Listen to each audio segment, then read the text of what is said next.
Bien, seguimos en Psicologiando y bueno, ya habíamos tenido el aporte de Daniel Paredes, quien acaba de pasar a hablar justamente sobre herramientas informáticas, y volvemos a Marcelo Sitniski, que nos habla de la aplicación de la herramienta, ¿no? Bueno, estuviste escuchando nuestra entrevista con Daniel.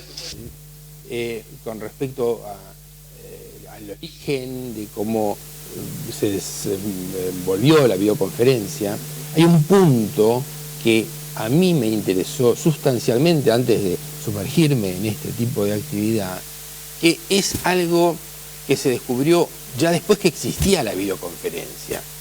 En realidad se descubrió un poquito antes de que aparezca la videoconferencia, que tiene que ver con la posibilidad que tenemos los seres humanos, con el contacto que en aquel momento era chat, digamos, de emocionarnos a la distancia, incluso con personas que nunca conocimos personalmente.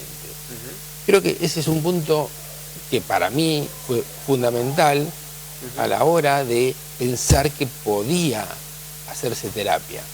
¿Por qué? Porque es muy importante en la relación del paciente o del consultante con el terapeuta que se dé un vínculo afectivo. Bueno, eso se puede dar. Sabemos que gracias a internet mucha gente se ha hecho amiga de mucha gente a la distancia, que mucha gente ha hecho pareja con gente a distancia, que mucha gente se ha casado a la distancia. Así que, bueno, ¿y por qué no mucha gente no va a poder hacer terapia a la distancia? Hay seguramente muchos de los que nos están escuchando que no tienen la más mínima idea de cómo será esto una terapia virtual, ¿no? Tal vez, bueno, es posible. Si bien este programa sale mucho en internet y el que lo está viendo por internet es porque tiene acceso y lo utiliza a internet y utiliza las herramientas informáticas que uno tiene a mano, muchos capaz que no se imaginan cómo es esto. Digo, ¿qué distancia habrá entre la realidad y la presencial? Hace 2 años te hice una entrevista vía online en la herramienta que utilizás para hacer terapia, que es el Skype, y justamente extraje 1 minuto de esa entrevista como para que aquel que se quiera dar una idea de qué manera se hace una comunicación en esta vía pueda tener, digamos, un poco una referencia de ello. Así que te invito a que recorremos 1 minuto de aquella entrevista. Sí, por favor, porque no me acuerdo nada. Bueno, fue el capítulo 71 de Psicologiando, en donde hablamos de mundo tecno, y dentro de estos temas salió justamente la siguiente conversación. Señor director, adelante. Y en este momento de estar viviendo este importante despliegue tecnológico que nos rodea y que realmente a veces es muy difícil, no sabemos muy bien qué hacer con eso. Vemos que los chicos, que los adolescentes están permanentemente comunicados. Mucha gente y las madres preocupadas, ¿no? Las madres preocupadas. La gente dice, ¿qué hacemos con esto? Aparte es una cosa tan nueva y nadie sabe muy bien qué hacer.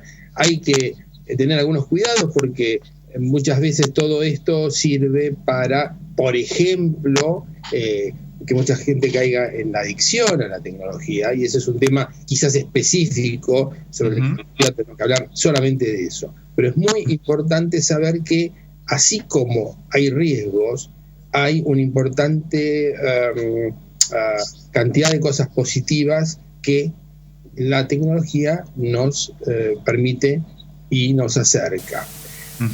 Para muestra basta un botón, ¿no? Era justamente eso. Y así es una terapia online, o sea, uno está viendo su pantalla a la otra persona, uno se ve en un cuadradito en la parte de abajo como para recordar que uno existe también, ¿no? Y que en última instancia verse en función de la comunicación, y se va dando un ida y vuelta. Es una comunicación que de por sí mejora la comunicación meramente oral de un teléfono y que de alguna manera mejora obviamente lo que es la comunicación escrita y que permite todo lo que es la completud de la comunicación tanto en el lenguaje verbal como el no verbal. Porque hoy comentabas vos que parte de las terapias de Freud fueron mediante cartas, ¿no? Ahora, se pierde mucho de lo que es la información terapéutica, que los psicólogos bien sabemos, se da en la mirada, se da en los silencios, se da en el acompañamiento de descargate emocionalmente y te pregunto a ver por qué lo que te dije te generó esa angustia y a partir de tomarlo. Con lo cual, el porcentaje, digamos, de valor de una terapia se puede observar mientras que la persona esté en vista de un psicólogo. Con los chats, con el teléfono solamente o con las cartas, supongo que eso no se lograba igual. No, no se lograba igual, pero de acuerdo a la experiencia del escucha, había algunas cosas que sí podían ir acercándose. No sé si alguna vez conversando fuera de este lugar, te decía que un señor especialista en mensajes por teletipo de los aliados podía detectar cómo en la Segunda Guerra Mundial, cómo avanzaba una compañía alemana, porque sabía cómo eran los silencios que hacía en el tic-tac del teletipo el telegrafista de esa compañía, por lo cual los aliados sabían perfectamente a dónde estaba esa compañía. Y, como vos bien sabés, punto raya, silencio, no es más que punto raya, silencio, pero uno puede hasta el punto raya, silencio de alguien detectar un pattern, un modelo, un patrón, una conducta que lo define. Así que cuando uno va conociendo a su paciente, sabe perfectamente cuando, después de una palabra de uno, viene un silencio, aunque esa persona no pueda todavía hacer Skype, porque hay muchas personas que ni siquiera llegan al Skype, que empiezan haciendo chat, y esto es lo más revolucionario, digamos, ¿no? Así que sí, yo creo que uno puede, si está bien conectado consigo mismo y con el paciente, ir detectando este tipo de vicios.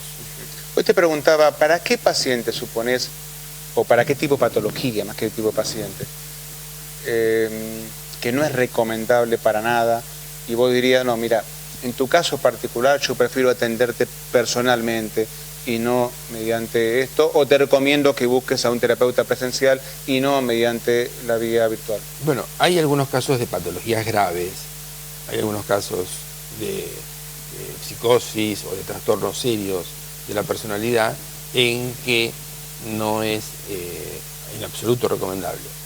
Sin embargo, he tenido algunos casos manejados a la distancia en las que pedí que la persona haga una consulta psiquiátrica y luego estuve en contacto con el psiquiatra y a partir de ahí sí pude hacer el acompañamiento terapéutico. Así se puede. Pero de cualquier manera hay casos que son muy delicados y en los que caso por caso se ve cuando no, digamos. Mientras preparamos el programa se nos ocurrió una pregunta, si alguna vez te tocó una terapia, y esto viene después de la pausa, terapia de pareja, si se puede hacer una terapia de pareja virtual. Decía Daniel hoy que se pueden hacer videoconferencias con más de 2 personas, y si alguna vez te tocaría tener 2 terapias distintas con 2 personas en un lugar distinto y vos ahí intermediando en esto. Son preguntas como para que irlas pensando y luego de la pausa me las respondés. Luego incorporamos también a Daniel como para poder hacer un poquito más de sinergia en este tema de la psicoterapia virtual, el tema que hoy nos compete en Psicologiando. No se vayan, tenemos mucho más todavía para conocer sobre este tema y las preguntas de ustedes también serán seguidas. Ya volvemos.